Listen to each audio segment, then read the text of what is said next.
സമഗ്ര ഡ്രെയിനേജ് സംവിധാനം, തീരദേശ സംരക്ഷണത്തിന് പ്രത്യേക പദ്ധതി. ഇങ്ങനെ ഈ നമ്മൾ തുടക്കത്തിൽ ഞാൻ പറഞ്ഞല്ലോ, നമ്മുടെ സ്ഥാനാർത്ഥി സാറാമ്മയിലെ അടൂർ ഭാസി ഈ പാട്ടുപാടി വോട്ടർമാർക്ക് നൽകുന്ന വാഗ്ദാനങ്ങൾ പോലെ ഇതിങ്ങനെ പറഞ്ഞു വരികയാണ്.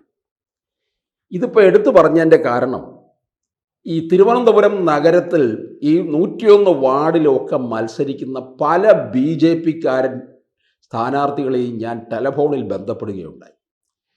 നിങ്ങൾ വരിക, നിങ്ങൾ തിരുവനന്തപുരത്തിന് ചെയ്യാൻ പോകുന്ന കാര്യങ്ങളെക്കുറിച്ച് സംസാരിക്കാം എന്ന് പറഞ്ഞിട്ട് ചിലർ ഫോൺ എടുക്കും.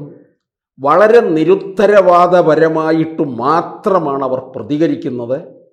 ചിലർ ഈ ഫോൺ എടുക്കുക പോലുമില്ലെന്നുള്ളതാണ്.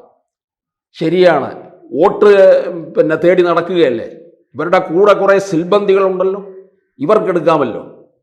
ഇവരാരും തന്നെ എടുക്കാറില്ല. പിന്നെ ഇവർക്ക് ഇനി അധികാരം കിട്ടിയാലുള്ള കാര്യം എന്തായിരിക്കും എന്ന് ആലോചിച്ച് നോക്ക്. BJP തോൽക്കുന്നുണ്ടെങ്കിൽ, തിരുവനന്തപുരം നഗരം പിടിക്കാൻ കഴിയുന്നില്ല എന്നുണ്ടെങ്കിൽ ഈ 101 ഇടങ്ങളിലും മത്സരിക്കുന്ന സ്ഥാനാർത്ഥികൾ തന്നെയാണ് അതിൻ്റെ ഉത്തരവാദികൾ. കാരണം ഒരു മാധ്യമ സ്ഥാപനത്തിൽ നിന്ന് ഫോൺ വിളിക്കുമ്പോൾ അത് നേരാവണ്ണം എടുത്ത് പ്രതികരിക്കുക, സമയം കണ്ടെത്തി വന്ന് ഒരു അഭിമുഖം തരുന്നതിന് എന്താണ് തെറ്റ്? ആ വീഡിയോയിലൂടെ തിരുവനന്തപുരത്തുകാരോട് പറയാനുള്ള കാര്യങ്ങൾ അവർക്ക് പറയാമല്ലോ. കൂടുതൽ വാർത്തകളും വിശേഷങ്ങളും നിങ്ങളിലേക്ക് എത്താൻ ABC മലയാളം സബ്സ്ക്രൈബ് ചെയ്യുക, ബെൽ ബട്ടണും അമർത്തുക.